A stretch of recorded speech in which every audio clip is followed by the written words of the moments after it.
진짜 이게 가능하다고요? 잃어버린 물건이 이틀 뒤 그대로 돌아왔습니다. 그것도 누가 기다렸다는 듯 조심스럽게 비닐에 싸서요. 낯선 외국인이 말도 잘 안 통하는 나라에서 그런 일을 겪는다면 당신이라면 어떤 생각이 들 것 같나요? 게다가 그 사람은 손이 떨려서 꿈을 포기하려던 노년의 화가였습니다. 아무도 자신을 고쳐줄 수 없다고 믿고 모든 걸 포기하려던 그가 도대체 왜 한국이라는 곳에서 다시 붓을 들게 된 걸까요? 한국의 전통시장 한복판에서 70대 할머니와 말없이 붓을 잡은 그 교실에서, 그리고 아주 작고 평범한 친절 하나에서 그는 완전히 무너졌던 삶을 되찾았습니다. 어떻게 이런 일이 가능했을까요? 정직함, 배려, 공동체, 그 낡은 말들이 이토록 강하게 작동한 현실이 과연 믿겨지시나요? 자, 바로 지금 그 특별한 사연을 들어보겠습니다. 그 전에 잠깐! 좋아요와 구독은 큰 힘이 됩니다. 안녕하세요. 저는 프랑스 파리에서 35년 넘게 활동해온 일러스트레이터 장 마르크라고 합니다. 이 사연을 쓰기까지 꽤 오랜 시간이 걸렸습니다. 마음을 가다듬고 다시 펜을 쥐게 되기까지는 더 긴 시간이 필요했지요. 어쩌면 저에게 있어 이 이야기는 단순한 여행기가 아니라 인생 후반부를 바꿔놓은 어떤 기적에 대한 고백일지도 모릅니다. 처음엔 누구에게도 말할 수 없었습니다.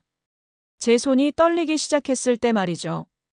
이제 겨우 60대 초반인데 제가 가장 사랑하는 일에서 손을 떼야 할지도 모른다는 사실을 받아들이는 건 쉽지 않았습니다. 의사는 스트레스성 진전이라는 진단을 내렸지만 마음속 깊은 곳에서는 혹시 정말 끝인가 하는 두려움이 자리 잡고 있었습니다. 그날도 평소처럼 스튜디오에 앉아 있었습니다. 늘 그렇듯 캔버스를 마주하고 있었지만 도무지 선이 이어지지 않았습니다. 손끝이 자꾸만 떨리고 마음이 따라주지 않더군요. 결국 붓을 내려놓고 소파에 털썩 주저앉았습니다. 그리고 그냥 습관처럼 TV를 켰습니다. 그 장면이 제 인생을 바꿔놓을 줄은 꿈에도 몰랐습니다. 화면 속에는 어떤 동양 노인이 조용히 붓을 갈고 있었습니다. 그의 손끝에는 일렁이는 먹물이 얹혀 있었고 묵직하게 붓을 들어 한지를 눌러 쓰는 모습은 마치 명상 같았습니다. 화면 자막에는 이렇게 적혀 있었죠. 한 획에 마음을 담습니다. 붓은 손이 아닌 마음으로 움직입니다. 그 짧은 문장이 제 안을 찔렀습니다. 손이 아니라 마음으로. 그 순간 정말 오랜만에 심장이 뛰는 것을 느꼈습니다. 이런 방법이 있다면 저도 다시 그림을 그릴 수 있을까요? 아니, 그림이 아니더라도 저 자신을 되찾을 수 있을까요? 다큐멘터리는 서울 인사동에 있는 작은 서예 교실에 대해 소개하고 있었습니다. 붓글씨 명상 프로그램, 외국인을 위한 단기 수업, 그리고 마음 다스리기라는 표현. 모든 것이 낯설었지만 동시에 이상할 정도로 마음이 끌렸습니다. 서울. 단 한 번도 가본 적 없는 도시였습니다. 아시아는커녕 유럽 밖으로 나가본 것도 오래전이었는데 그날 저는 곧바로 노트를 펴고 항공편을 검색하기 시작했습니다. 이성은 이건 그냥 감정적 충동이야라고 말했지만 저에게는 그 충동마저도 간절했습니다. 손의 떨림을 멈출 수만 있다면, 아니, 그저 마음을 다스릴 수만 있다면. 그렇게 저는 제 인생의 가장 예측할 수 없는 여정을 시작하게 되었습니다. 노련한 여행자처럼 보이고 싶었지만 사실 그때의 저는 무엇 하나 확신할 수 없는 상태였습니다. 정말 이게 나에게 도움이 될까? 언어도 다르고 문화도 다르고 내가 적응할 수 있을까? 이건 그냥 도피일 뿐 아닌가? 수많은 질문이 떠올랐지만 비행기 티켓을 결제하는 손끝만은 망설이지 않았습니다. 어쩌면 마지막 희망이라는 단어가 저를 움직였는지도 모르겠습니다. 그로부터 일주일 뒤, 저는 서울 인천국제공항에 도착했습니다. 비행기에서 내리는 순간부터 모든 것이 새로웠습니다. 아니, 모든 것이 너무 조용하고 깨끗하고 정돈되어 있었어요. 한참을 공항 내부를 걷다 보니 갑자기 이렇게 정돈된 나라에서 제가 할 수 있는 게 있을까 스스로 주눅이 들기도 했습니다. 하지만 그런 생각도 잠시, 저는 인사동으로 향하는 공항버스에 올랐습니다. 서예 교실이 있는 곳으로 가기 위한 첫걸음이었죠. 그때까지만 해도 몰랐습니다. 그 작은 골목길 어귀에서, 그리고 그곳에서 만난 어느 한국 할머니. 한 분이 제 인생을 완전히 바꿔놓게 될 줄은요. 이제부터 제가 겪게 될 이야기는 단순한 문화체험 그 이상이었습니다. 한국이라는 나라가 가진 눈에 보이지 않는 힘. 그 따뜻하고도 정직한 공동체의 정서가 저라는 한 외국인의 마음을 어떻게 변화시켰는지를 말씀드리고자 합니다. 인사동에 도착한 첫날은 마치 그림책 속에 들어온 것 같았습니다. 좁고 구불구불한 골목 사이로 나무 간판이 걸려 있고 곳곳에서 잔잔한 전통 음악이 흘러나왔어요.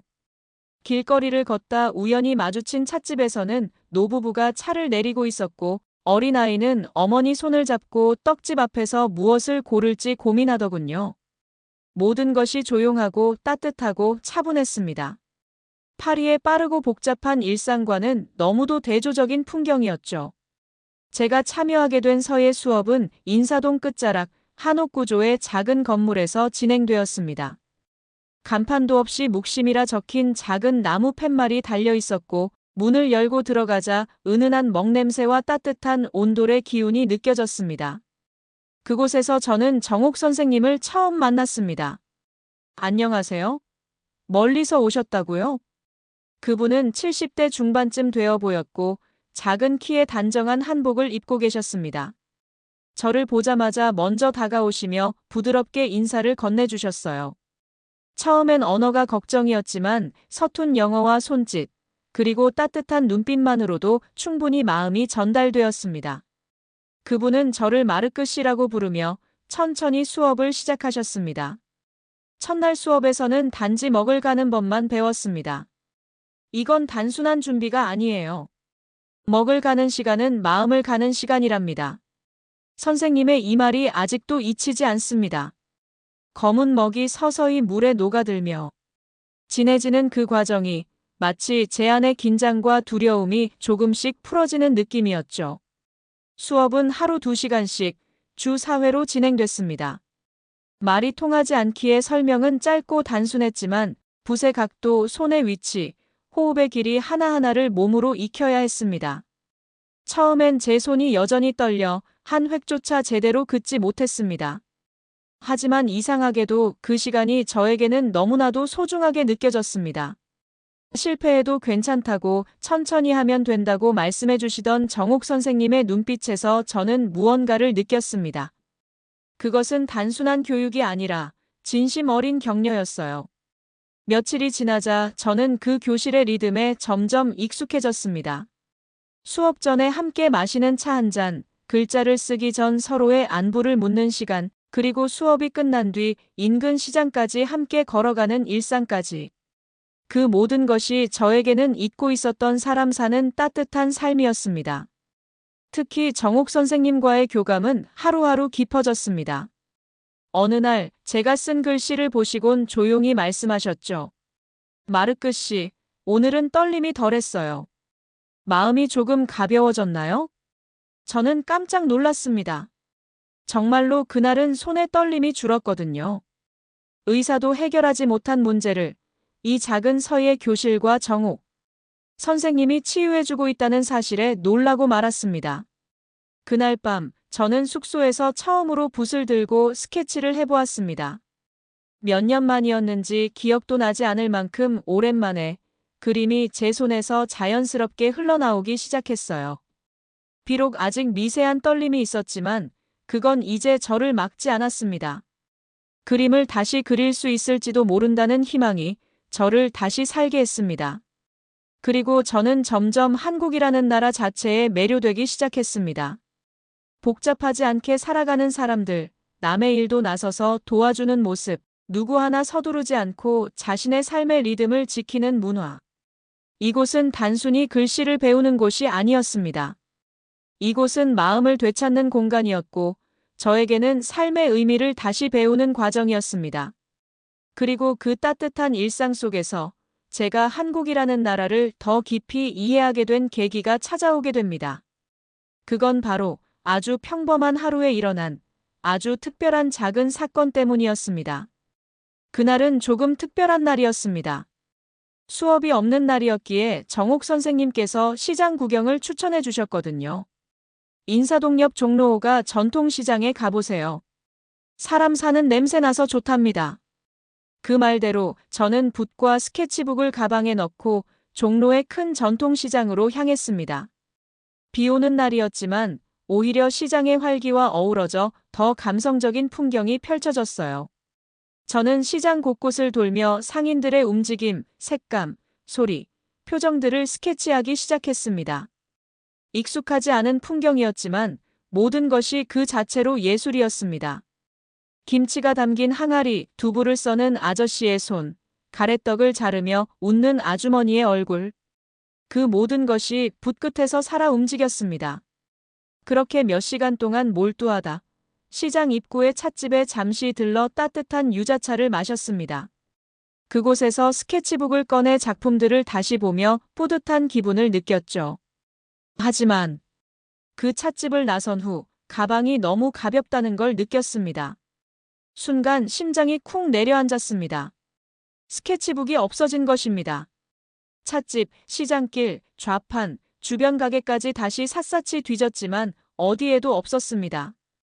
그 안에는 단순한 그림이 아니라 한국에서의 제 시간들, 그리고 제 마음의 회복 과정이 담겨 있었습니다. 모든 것이 무너지는 기분이었습니다. 아, 역시 너무 안심했나. 여긴 외국인데. 정직한 사람들, 따뜻한 공동체라는 감상들이 한순간에 무너지는 듯 했습니다. 그날 밤은 잠을 이루지 못했습니다. 이건 단순한 분실이 아니라 다시는 돌아오지 않을 시간들이 사라진 기분이었거든요. 다음 날 수업에 나가지 못할 정도로 실망감이 컸습니다. 하지만 정옥 선생님은 조용히 제게 말씀하셨습니다. 다시 돌아올 거예요. 한국 사람들, 그런 거 잘 못 가져갑니다. 솔직히 그땐 믿지 못했습니다. 파리에서는 길에 물건을 잃어버리면 100이면 100 끝이거든요. 하지만 이틀 후, 저는 인사동 수업을 마치고 돌아오던 길, 종로시장 한복판에서 제 이름을 부르는 사람을 만났습니다. 혹시 프랑스 분이세요? 그림 그리는 분? 시장에서 두부 가게를 운영하신다는 중년 상인이었습니다. 그분은 저를 반갑게 맞으며 점포 안쪽에서 깨끗하게 비닐로 포장된 스케치북을 꺼내주셨습니다. 이거 가게 앞 벤치에 있었어요. 물에 젖을까봐 비닐에 싸서 보관했어요. 그 순간 저는 아무 말도 하지 못했습니다. 누군가 제 시간과 마음이 담긴 것을 소중히 여겨 보관해준다는 것. 그것이 말이 필요 없는 감동이었어요. 그분은 오히려 그림 정말 좋더라고요. 정이 담겨 있더라고요 라며 웃으셨습니다. 상인분들과 이야기를 나누며 자연스럽게 차를 얻어 마시고 그들의 하루 일과를 듣게 되었어요. 그리고 알게 되었습니다. 이곳에는 정직이라는 문화가 공동체를 위한 배려라는 가치가 너무나도 당연하게 존재한다는 것을요. 그 후로 저는 인사동, 종로, 청계천 근처를 돌아다니며 매일 스케치를 했습니다. 더 이상 불안해하지 않았고 낯선 곳이라는 생각도 들지 않았습니다. 왜냐하면 이곳은 이제 저에게 마음이 놓이는 도시였으니까요. 이 모든 경험이 저의 인생관을 바꾸기 시작했습니다. 정직은 추상적인 개념이 아니라 아주 구체적인 행동에서 나오는 것이며 그것이 사회 전체를 지탱하는 힘이라는 걸 깨달았습니다. 그리고 그걸 제일 잘 보여준 곳이 바로 한국이었습니다. 하지만 그 감동이 끝나기 전 저는 또 한 번 뜻밖의 사건을 겪게 되었습니다. 그건 서예 수업 마지막 날 정옥 선생님과의 작은 오해에서 시작되었어요. 그리고 그것이 또다시 저를 한국이라는 나라의 진짜 깊은 곳으로 이끌게 됩니다. 서예 수업 마지막 날이었습니다. 그날은 마음이라는 글자를 완성하는 날이었죠. 여러 날에 걸쳐 한 획 한 획 연습해온 결실을 마침내 완성하는 날이라 저도 평소보다 일찍 서예 교실에 도착했습니다. 하지만 교실 안은 평소와는 달리 조용했습니다. 정옥 선생님께서 몸이 안 좋으시다며 자리를 비우셨다는 말에 저는 괜히 걱정이 되어 멍하니 앉아 있었습니다. 혼자 붓을 잡고 먹을 갈다가 문득 이런 생각이 들었습니다. 정옥 선생님이 계시지 않는 이 공간은 어쩐지 숨이 막힌다. 그 순간 수업을 대신하러 오신 젊은 한국 선생님이 문을 열고 들어오셨습니다. 마르크 씨, 선생님께서 이걸 전해달라고 하셨어요.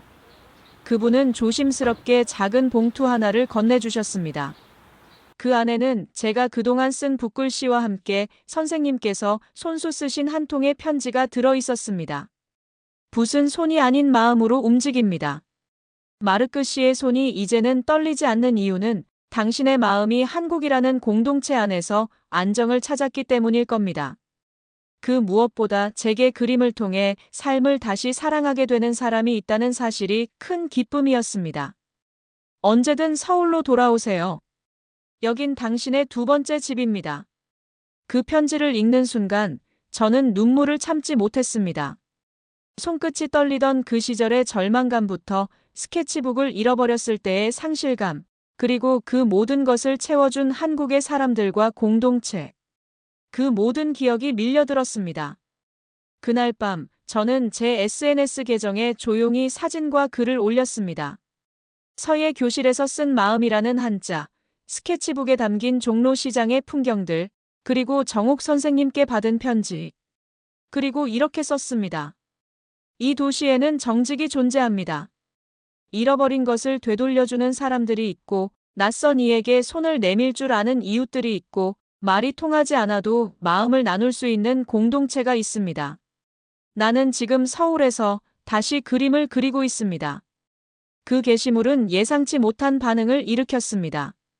프랑스, 독일, 이탈리아, 심지어 캐나다와 호주에서도 공유되기 시작했습니다. 이게 가능한 이야기인가요? 한국은 대체 어떤 나라죠? 붓글씨 명상, 유럽에도 생기면 좋겠어요. 놀랍게도 몇몇 유럽 도시에서는 실제로 한국 붓글씨 체험 프로그램을 마련하기 시작했고, 저에게는 서울의 신뢰를 주제로 한 전시를 열어달라는 제안도 들어왔습니다. 저는 주저하지 않았습니다. 파리에서 열린 제 개인전의 제목은 바로 신뢰의 도시 서울. 전시장에는 한국 전통음악이 은은하게 흐르고 방문객들은 제 스케치와 붓글씨 앞에서 조용히 감탄하곤 했습니다. 많은 이들이 이렇게 말했어요. 이런 따뜻함이 존재한다는 것이 믿기지 않습니다. 그 전시를 마친 후 저는 정옥 선생님께 감사의 전화를 드렸습니다. 그리고 조만간 다시 한국에 갈 계획을 전했습니다. 선생님, 그 교실의 찻잔과 온돌, 그리고 먹냄새가 그립습니다. 한국에서 얻은 이 경험은 저를 단순히 화가로 되돌려 놓은 것이 아니라 사람으로서의 삶을 회복하게 해주었습니다. 손끝이 아닌 마음으로 그린다는 의미, 정직이 일상이 되는 사회의 모습, 그리고 무엇보다 누군가가 다시 일어설 수 있도록 옆에서 조용히 함께해주는 따뜻한 공동체라는 존재. 저는 지금도 매일 붓을 듭니다. 그리고 서울의 골목길, 시장 사람들, 서예 교실, 찻집, 그 모든 따뜻한 기억을 한 획 한 획에 담고 있습니다. 다시 한번 이 특별한 여정을 가능하게 해준 한국이라는 나라에 감사의 인사를 전합니다. 이 이야기가 누군가에게 또 다른 희망이 되기를 바라며 끝으로 이 영상이 마음에 드셨다면 좋아요, 구독, 그리고 여러분의 사연도 저희에게 보내주세요.